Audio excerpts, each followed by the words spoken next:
పొరగాని 10వ తరగతి అయిపోగానే ఎల్ల చేపిద్దాం ఏం చేపిద్దామని చాలా మంది తల్లిదండ్రులు అయితే కింద మీద పడుతుంటారు. ఇక కొంతమంది అయితే సొంతంగా తనంతట తానే నేను బార్డర్ మీద పోయి కొట్లాడుతానే ఆర్మీలో జాయిన్ కానికి ఇష్టపడుతుంటారు. ఇంకొంతమంది పోలీసు వాళ్ళ దిక్కు చూస్తుంటారు, కొంతమంది సాఫ్ట్వేర్ ఉద్యోగాలని చూస్తుంటారు.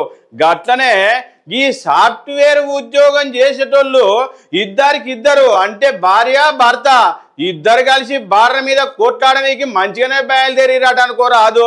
గంత సాఫ్ట్వేర్ ఉద్యోగాలు లచ్చలు లచ్చలు వచ్చినాక గదిసిపెట్టి గిరెందుకు పోవచ్చు మరి.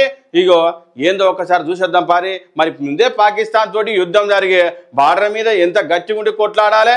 అటువంటిది భార్యాభర్తలు మరి భారతదేశం కోసం గీతిరిగా కొట్లాడుతున్నారంటే అలా ముచ్చట చెప్పాల్సిందేనా మరిగా. ఇక చూసేద్దాంపా.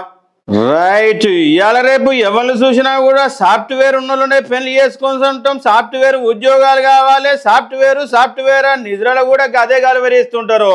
అటువంటిది సాఫ్ట్వేర్ ఉద్యోగం వదిలిగో ఈ ఆంధ్రప్రదేశ్ తణుకుకు చెందిన ఇద్దరు భార్యాభర్తలు ఏముంది ఇగో ఆర్మీలో మేజర్లుగానే ఎన్నికైనా అనుకోరాదు.